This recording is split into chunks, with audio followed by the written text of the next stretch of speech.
너희 가난한 자는 복이 있나니 하나님의 나라가 너희 것이며, 지금 줄인 자는 복이 있나니 너희가 배부름을 얻을 것이며, 지금 우는 자는 복이 있나니 너희가 웃을 것이며, 인자로 말미암아 사람들이 너희를 미워하며 멀리하고 욕하고 너희 이름을 악하다 하여 버릴 때는 너희에게 복이 있도다. 그날에 기뻐하고 뛰놀라. 하늘에서 너희 상이 큼이라. 그들의 조상들이 선지자에게 이와 같이 하였느니라. 그러나 화 있을진저 너희 부유한 자여, 너희는 너희의 위로를 이미 받았도다. 화 있을진저 지금 배부른 자여, 너희는 주리로다. 화 있을진저 너희 지금 웃는 자여, 너희가 애통하며 울리로다. 모든 사람이 너희를 칭찬하며 화가 있도다. 그들의 조상들이 거짓 선지자들에게 이와 같이 하였느니라. 오늘 본문은 예수님께서 12사도를 택하신 후에 평지에서 서서 설교하시는 장면입니다. 그래서 우리는 이 설교를 평지 설교라고 많이 부릅니다. 그런데 눈치가 빠르신 성도님들은 이미 아시겠지만 마태복음 5장의 내용과 굉장히 흡사합니다. 이 설교는 마태복음 5에서 7장의 산상설교를 상당히 요약적으로 전달하고 있음을 볼 수 있습니다. 아마 마태와 누가가 동일한 예수님의 설교를 언급하는 것으로 우리는 추측할 수 있겠죠. 설교 장소와 관련하여 예수님이 산에서 설교하신 것은 분명하지만 누가는 예수님이 산에서 약간 내려오셔서 평평한 곳에서 설교하셨다고 말하고 있습니다. 우리가 오늘 본문에서 이와 관련하여 어떠한 내용인지 한번 살펴보도록 하겠습니다. 내용 관찰입니다. 우리 함께 내용 관찰 1번을 보겠습니다. 예수님께서는 어떤 사람들에게 복이 있다고 말씀하십니까? 우리는 이것을 20에서 22절까지의 내용으로 확인을 할 수 있습니다. 20절에 예수님께서는 설교를 시작하시면서 눈을 들어 제자들을 보신 후에 설교하신다고 나와 있습니다. 그러면서 그 제자들을 향해서 복이 있도다라고 말씀하십니다. 여기서 복이 있도다란 말은 아버지 하나님께서 보시기에 옳고 올바르다라는 말이 바로 복이 있도다라는 말로 적용되는 것이죠. 아무것도 소유가 없지만 주님을 따르는 제자들은 가난한 자입니다. 하지만 그들은 하나님 나라를 현재 이미 받은 자이기 때문에 그 누구보다도 부유한 자인 것입니다. 주님을 위해 재산을 포기하고 따라다니던 제자들은 줄인 자였습니다. 하지만 복이 있기에 이제 배부름을 얻을 자였던 것이죠. 자신의 죄악은 물론 세상에서 하나님의 영광이 실추되는 것 때문에 우는 자들은 복이 있다고 말을 합니다. 왜냐하면 그들은 웃을 것이기 때문입니다. 예수님 때문에, 즉 인자 때문에 사람들이 제자들을 미워하고 멀리하고 욕하고 이름을 악하다 하여 버릴 때는 복이 있습니다.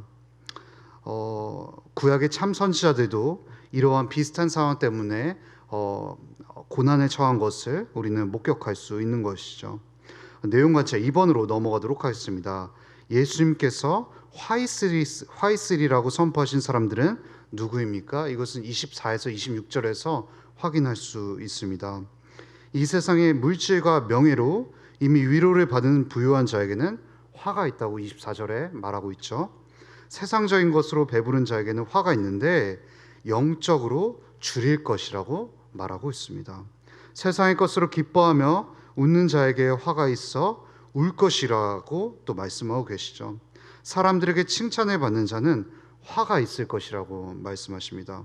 거짓 선지자들은 유대인의 조상들로부터 이런 칭송을 이미 받았음을 우리는 말씀 속에서 확인을 할 수가 있는 것입니다. 이 부분을 3번 연구와 묵상에서 좀 더 자세하게 살펴보도록 하겠습니다. 예수님께서는 왜 가난한 자, 줄인 자, 미움받는 자에게는 복을, 부유한 자, 배부른 자, 칭찬받는 자에게는 화를 선포하십니까? 예수님께서 복과 화를 그냥 일방적으로 그냥 쏟아내시는 것이 아니라 이것이 쌍을 이루고 있음을 우리는 볼 수가 있습니다. 첫 번째 쌍은 무엇이냐면 가난한 자들은 복되지만 부한 자들에게는 화가 있다라는 것입니다. 이들은 예수를 따르면서 궁핍하게 되거나 예수를 믿고도 여전히 가난한 상태에 있는 사람들을 가난하다고 말을 하고 있습니다. 가난한 자들은 어떠한 자일까요? 바로 기쁜 소식, 복음을 받아들여 하나님의 나라, 즉 하나님이 통치하는 나라에 들어가 있는 신분에 있는 사람들을 가난한 자라고 말하고 있습니다. 즉 하나님의 백성을 가리키는 것이죠. 예수의 뜻에 순종하는 과정에서 우리는 궁핍해지고 소외될 수 있습니다. 그럼에도 불구하고 우리는 하나님의 통치에 더 깊이 들어감으로 이들은 복되다라고 예수님께서 말씀하고 계시는 것이죠. 그와 반면에 부유한 자들에게는 화가 있습니다. 그들은 이미 세상에서 위로를 받았기 때문에 부한 자들은 가진 것이 많아 오만해지고 강해진 것입니다. 하나님 나라 안에서 위로를 받은 것이 아니라 세상에서 이미 위로를 받아 배가 부른 것이죠. 이들은 공궁에 처한 자들을 무관심으로 대하기 일수입니다. 왜냐하면 이미 내가 세상에서 배부르기 때문에 곤궁한 자들에게는 무관심할 수밖에 없는 것이죠. 부자들은 지상에서 충분히 즐겼기 때문에 세상의 끝날에 받을 것이 더 없을 것입니다. 두 번째 쌍은 무엇이냐면 지금 줄인 자들은 복되고 지금 배부른 자들에게는 화가 있다라는 것입니다. 사실상 이것은 앞의 쌍과 굉장히 유사하게 연결됩니다. 줄인 자들은 가난한 자들과 연결이 되겠죠. 배부른 자들은 부한 자들과 연결이 될 것입니다. 예수님은 여기서 지금을 넣어서 현재 줄인 상태의 고통을 강조하고 계십니다. 지금 배고프지만 하나님의 나라가 임할 것이기 때문에 우리는 배부를 수 있는 것이죠. 하나님 나라의 시민이기 때문에 우리는 웃을 수 있는 것이죠. 반면 지금 배부른 자들은 화가 있습니다. 미래에 줄이게 될 것이기 때문입니다. 따라서 제자들은 현재 줄인 상황에 놓여 있다고 해서 희망이 없다 생각해서는 안 됩니다. 하나님 나라 안에서 우리는 분명히 위로와 배부름을 경험하게 될 것이기 때문입니다. 세 번째 쌍을 한번 짧게 살펴보면 지금 우는 자들은 복되고 지금 웃는 자들에게는 화가 있다라고 말합니다. 예수를 믿는데도 우리 삶 속에서는 여전히 탄식과 슬픔이 있을 때가 많습니다. 그래서 눈물이 흐르죠. 하지만 그렇다고 해서 우리의 복음을 오해할 필요는 없습니다. 현실의 척박함이나 신앙의 여정에서 오는 울음을 분명히 하나님께서 언젠가 하나님의 웃음으로 바꿔주실 것이기 때문입니다. 그래서 지금 당장에 웃는 자들에 비해서 우리가 울음이 넘쳐난다고 해서 좌절하실 필요가 없는 것입니다. 반면 지금 웃는 자들은 자신들의 성공과 부로 인해 이미 스스로 만족하면서 살고 있습니다. 예수 그리스도 안에서 만족하는 것이 아니라 나의 성취, 나의 가진 것으로 말미암아 이미 웃음이 넘쳐나는 것이죠.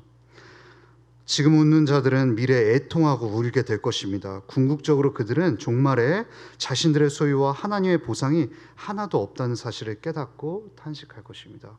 이것은 우리가 우리의 정체성이 어디에 있냐에 따라서 웃을 수 있고 울 수 있다라는 것입니다. 마지막 쌍을 보겠습니다.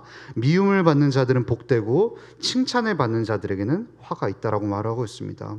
예수님 때문에 사람들의 미움과 배척이 된 사람들은 대상이 되는 자들에게는 복이 있다고 말을 합니다. 심지어 핍박으로 죽음에 이를지라도 하나님이 하늘의 큰 상을 준비해 두셨기 때문에 복됩니다. 예수님이 나의 가치관이기 때문에, 나의 정체성이기 때문에 그분의 예수님으로 말미암아 욕을 들어도 우리는 무너지지 않을 수 있다는 것이죠. 하지만 지금 공격하는 자든 조상들도 선지자들 이미 미워했음을 볼 수 있습니다. 모든 사람들의 칭찬을 받는 자들에게는 화가 있습니다. 그들의 조상들의 칭찬에 도취된 거짓 선지자들에게 속한다라는 것입니다. 우리의 신분이, 우리의 정체성이 어디에 있냐에 따라서 이렇게 나뉘게 되는 것입니다. 이제 4번 느낀 점으로 넘어가 보겠습니다. 세상 기준에서 불행이 하나님의 나라의 복이 되고 세상의 복이 하나님 나라의 화가 될 수 있다는 사실에서 우리는 무엇을 느낄 수 있습니까? 이처럼 예수님은 현재 우리의 모습을 해석하는 관점을 제공해 주십니다. 우리가 어떻게 현재의 이 상황들을 해석해야 될지를 알려주시는 것이죠. 우리가 비록 현실에서 궁핍하고 울게 되더라도 하나님 앞에서 복된 자라는 사실을 잊지 말아야 합니다. 우리의 어떠한 모습이 하나님께서 바라보시는 현실과 일맥상통하다라는 것을, 일맥상통하지 않다라는 것을 우리가 기억해야 된다라는 것입니다. 오늘의 모습을 하나님의 관점에서 볼 수 있어야 됩니다. 하나님께서 우리를 어떻게 보시는가를 우리가 주목해야 된다라는 것이죠. 미래의 반전을 기다릴 때 현재 우리의 연약한 모습의 상황을 견딜 수 있는 것입니다. 성도님들, 지금의 우리의 모습으로 인해서 낙심하셨습니까? 하나님께서 어떻게 바라보셔야 될지를 우리가 주목하면 너무 좋을 것 같습니다. 여기서 5번 적용으로 가보도록 하겠습니다. 세상적인 방법을 써서라도 벗어나고 싶은 어려운 상황이 있다면 무엇입니까? 우리는 벗어나고 싶은 어려운 상황이라고 하면 굉장히 무슨 핍박을 받는 상황이라고 오해할 수 있습니다. 물론 그런 상황도 있을 수 있겠죠. 하지만 우리는 하나님보다 더 사랑하는 무언가를 얻지 못하는 상황을 벗어나기 위해서 하나님을 과감하게 팔 때가 있습니다. 내가 갖고 싶은 것을 못 가질까 봐 두려워서 하나님을 과감하게 제쳐두는 것이죠. 이것을 저는 야곱의 현장에서 참 많이 느꼈는데요. 창세기 27장 20절에는 이렇게 말을 합니다. 이삭이 그의 아들에게 이르되 내 아들아 네가 어떻게 이같이 속이 잡았느냐? 그가 이르되 아버지와 하나님 여호와께서 나로 순조롭게 만나게 하셨습니다. 축복을 주기 전 이삭이 야곱을 의심합니다. 어떻게 너가 그렇게 빠르게 짐승을 잡고 고기를 가져왔냐? 이렇게 묻자 야곱은 예서로 꾸민 것도 모자라서 하나님을 팔면서 하나님께서 나를 순조롭게 빠르게 짐승을 잡게 인도하셨다고 말합니다. 내가 가장 소중한 장자권을 못 받을까 봐 하나님을 파는 것이죠. 우리에게 어찌 보면은 세상적인 방법을 써서라도 벗어나고 싶은 상황이 바로 이러한 상황이 아닐까 싶습니다. 자신의 야망과 욕망을 위한 수단으로 하나님을 과감하게 우리는 사용할 수 있는 너무나도 무서운 자들입니다. 하나님보다 소중하게 우리도 생각하는 것을 잃을지도 모른다는 두려움 속에서 하나님을 과감하게 팔지는 않으십니까? 성도가 겪는 고난을 복으로 바꿔주시는 하나님을 신뢰하며 무엇을 결단하겠습니까? 창세기에 나오는 요셉의 이야기를 묵상하면 참 좋은 것 같습니다. 우리가 일상 속에서 경험하는 고난이 단순히 우리의 약함으로 끝날까 봐 우리는 너무나도 두렵습니다. 우리 모두 실패했구나라는 그런 좌절감 때문인 것이죠. 하지만 하나님이 요셉의 삶 속에서 분명히 하나님의 때에 하나님의 강함으로 바꿔주셨다는 사실을 너무나도 잘 알고 있습니다. 우리는 요셉의 이야기를 묵상할 때 하나님의 우리 약함을 통해서 하나님의 뜻을 성취하시는 그 놀라운 비전을 바라보게 되는 것입니다. 두 번째, 제가 참 좋아하는 구절인데요. 창세기 50장 2절을 암송해 보시면 너무나도 좋을 것 같습니다. 제가 읽어드리도록 하겠습니다. 당신들은 나를 해하려 하였으나 하나님은 그것을 선으로 바꾸사 오늘과 같이 많은 백성의 생명을 구원하게 하시려 하셨나니. 요셉의 형제들의 연약함을 사용하셔서 하나님은 그 하나님의 놀라운 계획을 이루게 하시는 것이죠. 우리의 연약함으로 말미암아 하나님의 계획은 좌절되지 않습니다. 하나님의 열심은 우리 열심을 따라서 될까 말까의 문제가 아니라 하나님께서는 통치자이시기 때문에 우주의 만물을 다스리시는 분이기 때문에 분명히 그분의 일을 이루실 것입니다. 우리는 이 말씀을 암송하면서 하나님의 열심을 바라보면 너무나도 좋을 것 같습니다. 그래서 저는 본문을 보면서 첫 번째 기도 제목은 이렇게 정했고 기도하고자 합니다. 첫째, 약함을 결국 하나님의 강함을 드러내는 통로로 쓰실 것을